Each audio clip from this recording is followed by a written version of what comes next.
Smoke billowed from the scaffolding on the eastern wing, flames licking at the rotting timber. Inside, 800 prisoners jammed into overcrowded cells. "Let us out." Their voices rang through the cold stone corridors, yet the iron doors remained locked. Each second stretched into eternity. The fire climbed to the roof, collapsing onto the upper cells. Screams swallowed by smoke and flame. 2 prisoners snatched the keys from a distracted guard. 50 escaped. The rest, only ashes remained.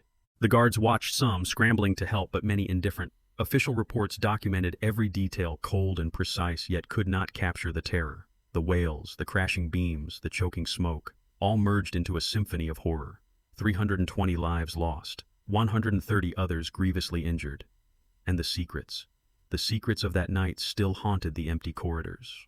Stone walls, iron bars, and smoke, holding every cry, every plea, every flicker of hope. This was the tragedy of the Ohio State Penitentiary, where fire, neglect, and human folly turned an ordinary night into an unforgettable nightmare. April 1930, Columbus, Ohio. The city stirred with spring air, children laughing on the streets, vendors calling from their carts. Yet within the stone walls of the Ohio State Penitentiary, the air was thick, stagnant, heavy with despair. 300 souls crammed into a building designed for 1/3 that number.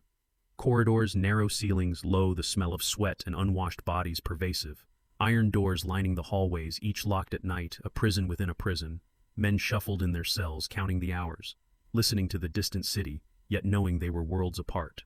The penitentiary itself, built in 1834, an architectural giant of stone and iron, corridors stretching like veins through the structure, cold cells meant to house 500 men, but decades of overcrowding had turned it into a furnace of misery.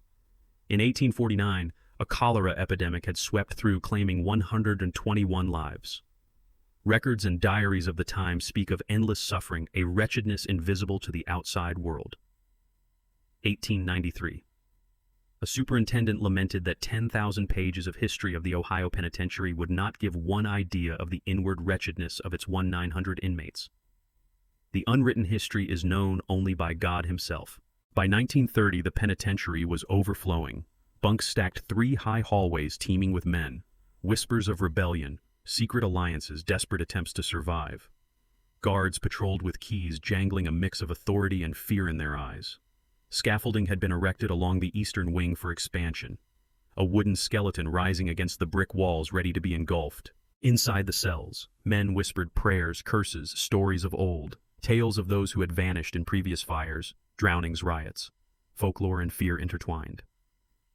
A shadow moving in the corner of the hallway, thought to be a ghost of a past inmate. Some swore the walls themselves remembered every scream. Legends told of shadows that would push you away from safety, of keys that would vanish from guards' pockets at crucial moments. The air was alive with anticipation, with dread. As the night deepened, the routines of the prison continued. Guards locking doors, inmates lying in narrow bunks counting minutes. The distant scrape of construction work on the scaffolding above. The faint smell of tar and sawdust lingering. Outside, the city slept unaware. Inside, every man felt the oppressive weight of stone and iron. Some murmured of fires from years past, of a night when walls burned and cries were silenced. A warning whispered from cell to cell, a prophecy no one wanted to believe. Fact-layer official records from the Ohio State Penitentiary detail overcrowding numbers, construction schedules, and routine procedures. Guards' logs noting head counts, inspections, and minor infractions. Yet these documents, precise and clinical, cannot capture the tension in the hallways, the fear curling in the lungs of men pressed against iron bars. Folklore-layer prisoners spoke of the burning shadow, an omen appearing before fires, creeping along corridors invisible to guards. Legends claimed that if you heard the shadow sigh, someone in your block would not survive the night. Whispers of keys moving on their own doors that locked themselves, the cries of unseen men carried through the ventilation. These stories passed quietly from one inmate to another, becoming a tapestry of dread. The scaffolding, a thin wooden skeleton against the brick exterior, creaked under the weight of men and tools. Night air carrying the smell of wet timber and paint. A single spark, a careless lantern, could ignite a disaster, and yet no one anticipated that the night itself would betray them. Inmates in the adjacent cell block, 800 men, lay restless. Some pacing, others whispering, others staring blankly at walls. Conversations of escape, of surviving the coming months. Rumors that guards had secret instructions in case of fire.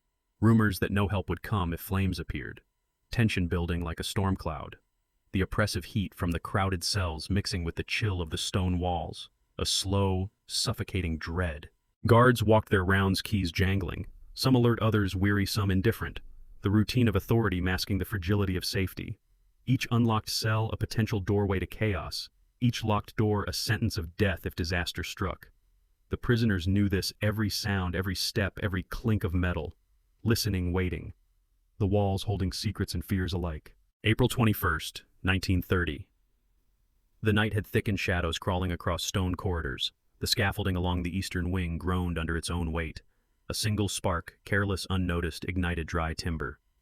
Smoke began to curl, a silent invader weaving through the corridors. Prisoners in the lower blocks sniffed the acrid air, coughing, eyes watering. They pounded on doors, banging on iron. Help us. Someone unlocked the doors. The echoes bounced back from the walls, indifferent. Fact layer official records noted that the Ohio State Penitentiary at that moment held 300 prisoners, nearly 3 times its intended capacity. The eastern cell block alone contained 800 men, many already locked for the night. Guards' logs indicate that the fire alarm sounded shortly after 10 p.m. Yet several officers hesitated to act. Some reports described that keys were not immediately used to unlock cells, a critical delay. 2 prisoners aware that waiting could mean death acted, seizing keys from a distracted guard. A flurry of metal clanging, hurried unlocking. 50 men stumbled into the smoke-filled corridor, coughing, blinded, frantic. But the fire spread rapidly. The roof above the upper cells sagged, groaned, then collapsed, a wave of flame and heat consuming everything above. Approximately 160 men perished instantly. Screams silenced in fire. Folklore layer. Whispers among the inmates spoke of the burning shadow. A phantom said to glide along the corridors, invisible to the living, guiding the fire toward those who had sinned or were unlucky. Some claimed to have glimpsed figures moving against the flames, shadows of past inmates who had died in previous disasters. A haunting motif, carried in hushed tones from bunk to bunk. The walls themselves were said to remember every scream and to echo them in times of calamity. Outside the cell block, chaos unfolded. Prisoners pelted firefighters with stones, desperate, enraged, confused. Smoke choked the hallways. Guards struggled to maintain order. Some ran into the corridors trying to rescue men, but their efforts were fragmented, uneven. Human instinct clashed with institutional rigidity, fear and survival battling protocol. Fact-layer newspapers reported later that 320 men died in the fire, with 130 more seriously injured. Eyewitnesses described scenes of desperation, men crawling through smoke, others fainting, some trampled in panic. Firefighters were hindered by rioting prisoners. By the time the flames were controlled, much of the upper eastern block had collapsed. Folklore layer. In whispered tales passed down, survivors spoke of keys vanishing from guards' pockets at the critical moment, of doors locking themselves impossibly, of cries that seemed to come from empty cells. One man swore he saw a former inmate burned decades before, pointing toward the exit. Shadows that lingered long after the smoke cleared, as if marking the guilty and the innocent alike. The hallways, long, narrow, lined with iron doors, became conduits of both terror and memory. The clanging of metal, the hissing of fire, the muffled wails. A symphony of horror. Prisoners pressed against walls trying to avoid the flames. Others stumbled over bodies. Panic amplified by the confined space. Fact layer construction logs indicate that scaffolding was improperly treated for fire safety. Dry timber, tar, and paint created fuel that allowed the fire to spread with alarming speed. Guard protocols written in meticulous manuals were not followed consistently. Some officers acted heroically. Others froze. Some refused to open cells. The combination of overcrowding, structural hazard, and human indecision magnified the disaster. Folklore layer. Some prisoners swore that the penitentiary itself seemed alive. The walls heaved, breathed, shifting shadows. The fire not merely consuming wood, but responding to the fear and anger of the trapped men. Chants and prayers mixed with screams, forming a rhythm that seemed to guide the smoke. The building, they said, remembered every betrayal, every act of mercy, and that memory clung to those who survived. Amidst this, small acts of courage emerged. Prisoners lifting others from smoke-filled cells. Guards who ignored protocol to drag men to safety. The human element piercing through the nightmare. Yet these moments were fleeting, dwarfed by the magnitude of flames and death. The night became both crucible and canvas, painting a scene of horror no report could fully capture. The smoke thickened, curling through the iron corridors like a living serpent. Eyes burned, lungs screamed for air. Prisoners clawed at doors, some pounding in despair, others weeping softly into the cracked stone walls. A man whispered prayers, another cursed every authority figure he had ever known. Desperation became a tangible force pressing against the walls, the ceilings, the hearts of all trapped within. Fact-layer eyewitness testimonies collected later by investigators and reporters described the chaos in vivid detail. One survivor recalled the iron doors unyielding, resisting every attempt at escape. Another spoke of guards, some wielding keys to free men, others turning away indifferent. The fire spread from cell to cell, aided by the scaffolding outside and the dry wooden beams within. Heat built relentlessly, and the upper floors sagged ominously, threatening to collapse at any moment. The smell of charred wood and human fear filled every corridor. Cries of panic and agony echoed in unison, creating a rhythm of horror. Prisoners pressed against one another, searching for familiar faces, only to find absence. A friend, a brother, a stranger gone in an instant. The walls seemed to close in, and time itself stretched, elongated by terror and confusion. Folklore layer survivors told of strange occurrences during the fire, shadows moving in ways that defied the light, whispers that seemed to come from empty cells, keys vanishing from guards' belts, hands pulling at the living to guide them towards safety, only to vanish when the flames reached them. They spoke of a burning spirit, a phantom said, to stalk those trapped, testing courage and condemning the negligent. The penitentiary itself seemed to pulse with memory, recording each act of fear and bravery, each scream and plea. Amidst the chaos, a small group of prisoners began improvising, dragging fellow inmates from smoke-filled rooms, shouting directions through the haze. 2 men seized keys and rushed from door to door. 50 souls freed before the smoke became too thick. Every step forward a gamble with death, every breath a stolen prize. Fact-layer investigators later noted that many prisoners who perished were locked in their cells. Some guards reportedly refused to release them despite pleas. Accounts differ, but the consensus is clear: hundreds of lives might have been saved if even a fraction of the officers had acted with urgency. Structural hazards, overcrowding, and negligence compounded the fire's devastation. The roof above the eastern wing groaned, then collapsed. A wave of fire and timber descended onto upper cells. Screams were abruptly cut off, swallowed by heat and smoke. Survivors described feeling the building itself shake as if responding to the cries. Men pressed against walls, hearts hammering, choking on smoke, a labyrinth of death and panic. Folklore layer tales circulated among surviving prisoners of voices not their own, lamenting, warning, mourning, shadows that seemed almost human, guiding or obstructing depending on behavior. Some whispered that the penitentiary claimed souls as penance for neglect, for cruelty, for indifference. The fire in these stories was not merely a tragedy of flesh and timber, it was a reckoning, an echo of past horrors. The corridors, narrow and unyielding, became theaters of human endurance, courage flickering amidst panic, acts of selflessness shining briefly in a night dominated by smoke and fire. Yet the scale of destruction dwarfed individual heroism. The soundscape, clanging doors, crashing beams, screams, and prayers formed a symphony of despair. The prison, indifferent to mortality, seemed to watch to measure. Fact-layer newspaper reports at the time condemned the incident as preventable. Editorial boards criticized overcrowding, inadequate construction, and the seeming indifference of certain guards. The Ohio Parole Board would later be created as a reform measure, releasing thousands of prisoners in the following years. Yet in that night, reforms could not touch the suffering of those trapped in the iron embrace of the penitentiary. The night stretched on, smoke filling every gap, flames consuming every exposed surface. Prisoners pressed against walls, each breath precious. The human drama unfolding amidst structural collapse, institutional failure, and elemental fury. A convergence of human error, neglect, and desperate instinct. A tableau of terror no report could fully capture. Folklore layer. Some survivors claimed that even after the fire was extinguished, the walls whispered, recounting the cries of those who died. Shadows lingered in corners where no living person could stand. Keys moved on their own. Cell doors rattled without reason. The penitentiary in these stories retained memory of fire, of fear of lives lost, and acts of courage. The building itself a silent witness, a custodian of horror and legend. The smoke grew denser, curling through every corridor, every cell, suffocating, relentless. The sound of fire devouring wood above echoed like a drumbeat through stone halls. Prisoners pressed against walls, against one another, their eyes wide with terror. Some tried to shout instructions, some simply whimpered, paralyzed. The fire, once a small spark along the scaffolding, had become a living predator. Fact-layer official reports described that the initial blaze started near the eastern scaffolding where construction crews had been working.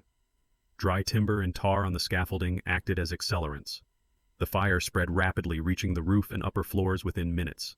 Guards' logs indicate that some attempted to unlock cells, but many refused, citing orders and fear. At least 160 men were trapped in upper cells, perishing as the roof collapsed. The total death toll eventually reached 320, with 130 seriously injured. The corridors became labyrinths of smoke and panic. Prisoners clawed at doors, tried windows. Some collided with each other, falling into one another in desperation. Hands grasped keys. Metal clanged, the smell of burning wood and human flesh thickening the air. Hope flickered with every successful escape, only to be snuffed out by the relentless advance of flame. Folklore layer. Whispers told of spirits of previous inmates. Shadows moving ahead of the flames, warning, sometimes guiding, sometimes pushing men back into danger. The penitentiary itself was said to remember every injustice, every act of cruelty, every flicker of courage. Prisoners swore that doors locked themselves at the worst moments, that keys disappeared, that smoke moved as if alive, seeking the weak and the unwary. Legends held that the fire was more than flame, it was judgment, a reckoning for both prisoners and guards. Amidst this, small acts of heroism emerged, 2 prisoners taking the keys from an inattentive guard, unlocking cell after cell, shouting instructions, dragging men through smoke-choked corridors. 50 men managed to escape before the smoke thickened beyond human endurance. Every act measured against the ever-growing inferno, every breath stolen from the grip of death. Fact layer investigations after the fire highlighted systemic failures. Overcrowding, poor construction, neglected safety measures. The guard response was inconsistent, some diligent, others indifferent. Some prisoners' deaths could have been prevented had protocol been followed. Newspapers condemned the tragedy as preventable, citing institutional negligence and dangerous overcrowding. The fire became a symbol, a rallying point for reform. The upper floors groaned under the fire's weight, beams snapping, tiles cracking. The roof collapsed onto the cells below. The sound was a cataclysmic roar. Heat, smoke, and chaos combined into a living entity. Prisoners below pressed themselves to walls, their breaths shallow, their hearts hammering. Some reached windows and stairs. Some were trapped.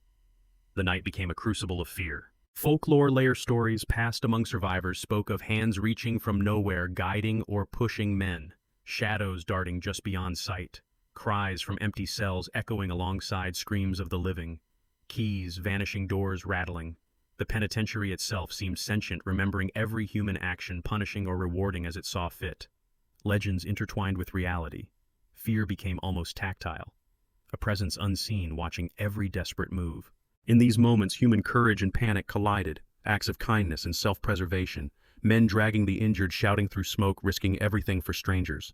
The fire did not discriminate yet. Choice remained. Choice to act, choice to flee, choice to remain. The corridor became both a battlefield and a testament to human will. Fact layer reports documented that firefighters initially could not enter certain sections due to prisoners throwing stones in confusion and anger. Panic and miscommunication delayed rescue efforts. By the time the fire was brought under control, the upper eastern wing was entirely destroyed. Thousands of dollars in property loss, hundreds of lives extinguished. And yet, institutional memory would not fully reckon with human suffering that night. Folklore layer survivors' tales describe the penitentiary as alive with memory and vengeance.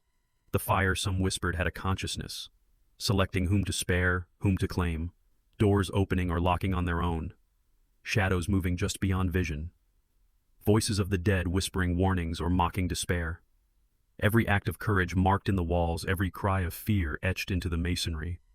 And to this day, some claim the whispers remain. Echoes of that night linger. The night stretched endlessly. The fire's roar mixed with human cries. Every corridor, every cell, every beam became part of a story written in smoke and ash. Prisoners, guards, firefighters, each a note in a symphony of horror. The penitentiary, indifferent yet sentient in legend, held every act within its walls. And as dawn approached, the smoke began to thin. Survivors emerged, coughing, bleeding, shaking. The dead remained behind. The iron doors, the collapsed roof, the scorched stone, all silent witnesses. A tableau of horror, despair, heroism, and tragedy. Smoke thickened into a living wall, curling through every corridor, choking, pressing, blinding. The eastern wing had become a furnace, a crucible of fire, fear, and desperation. The upper cells groaned under the weight of heat and timber. The roof sagged, then snapped. A cascade of flames and falling beams crashed down, consuming everything in its path. Men screamed, voices swallowed by fire. The walls echoed with agony and despair. Fact layer investigators' reports confirm that 160 men died in the upper cells alone, trapped beneath the collapsing roof. Eyewitnesses spoke of guards frozen in fear, some abandoning their posts, others desperately trying to drag men to safety. Official logs reveal chaos. Keys seized doors, pounded smoke, overwhelming even the most resolute. Structural hazards, overcrowding, and human indecision converged to create a catastrophe. The fire spread faster than anyone could anticipate, consuming wooden scaffolding, cell doors, and hallways in minutes. 2 prisoners, the unlikely heroes of that night, continued to race through smoke-choked corridors, dragging men to narrow exits. 50 souls escaped the inferno before smoke forced them back. Yet the majority remained, trapped, the heat pressing in, each breath a stolen gift, each heartbeat an echo of impending death. Folklore layer. Whispers among survivors spoke of shadows moving ahead of the flames, guiding some to safety and pushing others back. Some swore that doors locked themselves at the worst moments, that keys disappeared from guards' belts, that voices of the dead cried from empty cells, warning or mocking. The penitentiary itself seemed alive, a sentient witness recording every act of courage, every failure, every scream, every plea. The corridors became a chaotic symphony of human terror, men clutching at each other, dragging the injured, stumbling through thick smoke, guards shouting orders, some heeding protocol, others panicked or indifferent. Fire-fed panic collided with human instinct. Small acts of bravery pierced the darkness, but the inferno consumed indiscriminately. Fact layer newspapers reported that by dawn 320 prisoners had died and 130 were gravely injured. Firefighters faced aggression from surviving inmates who hurled stones and debris in confusion and anger. The official response, delayed and fragmented, could not prevent the overwhelming loss of life. Construction crews' oversight, improper fire safety measures, and institutional neglect compounded the tragedy. Folklore layer survivors claim the penitentiary itself remembered. Corridors twisted unnaturally in smoke-filled vision. Walls seemed to breathe. Shadows darted, hands reached from nowhere. Keys moved, doors rattled. Voices whispered instructions or warnings. Some swore to have glimpsed figures of long-dead inmates pointing toward exits or beckoning men back into danger. The fire was more than flame. It was reckoning judgment alive. As the roof collapsed in a thunderous roar, prisoners were pressed into the hallways, some climbing over fallen debris, others overtaken by smoke. Screams intermingled with crackling timber, the smell of burning wood and flesh filling lungs, blinding, choking. Human will battled elemental fury. Courage clashed with instinct. Each step, each breath, a gamble with death. Fact layer survivor testimonies and later investigations revealed profound negligence. Guards' refusal to unlock cells cost hundreds of lives. Structural flaws, dry timber, flammable tar, overcrowding amplified risk beyond imagination. Yet in the chaos, acts of heroism shone, prisoners dragging fellow men, risking their own lives. The night became a brutal study of humanity under duress. Folklore layer, ghostly legends intertwined with reality. Shadows guiding or obstructing, doors locking themselves, keys vanishing, whispers of the dead mingling with screams of the living. The penitentiary in myth and memory held the record of every act: punishment, mercy, desperation, defiance. Some say that even today echoes linger. Corridors remember, walls whisper, and shadows walk. By the first light of dawn, the fire was subdued, the corridors still smoldered, iron doors bent and twisted, stone walls blackened with smoke. Survivors emerged coughing, shaken, haunted. The dead remained behind. A testament to neglect, human error, courage, and tragedy. The penitentiary itself stood silent, a mausoleum of memory, horror, and legend. Every act, every scream, every fleeting act of courage had converged into the night's final symphony. 320 lives extinguished, 130 grievously wounded. The human cost immense. Yet the echoes in walls and stone and whispered legend endured. A haunting motif, a warning, a memory. The smoke has cleared, the flames are gone, yet the penitentiary still breathes. Walls blackened with fire, iron doors, twisted corridors, silent but heavy with memory. 320 souls claimed by fire, 130 wounded. The echoes of that night linger, whispering in every corner, every shadow, every crack in stone. Fact layer investigations revealed systemic failures, overcrowding, structural hazards, negligent oversight. Reforms followed. The Ohio Parole Board created, thousands released in the years after. But no measure of policy or procedure could erase the memories, the horror, the human cost. Survivors carried it with them. The city carried it in whispers and newspaper pages, yet the building remembered, indifferent and eternal. Folklore layer legends persisted. The burning shadow said to wander the empty hallways, keys that vanish at the worst moment. Doors that lock themselves, voices of the dead carried on the wind. Prisoners who survived swore the penitentiary watches, remembers, judges silently those who walk its halls. Some say on quiet nights you can hear whispers, screams, guidance, or warning depending on your actions. The past alive, watching, waiting. And now, as you listen, imagine the corridors, the smoke, the screams, the desperate struggle for breath, the weight of iron, stone, and fire pressing down. What secrets remain locked behind those walls? What truths were lost forever in ash and flame? And what still lingers, unseen, unheard, but remembered? You have witnessed a night of horror and courage, of human error and heroism, of tragedy that could have been prevented. But history does not forgive. It only observes, and whispers its lessons to those willing to hear.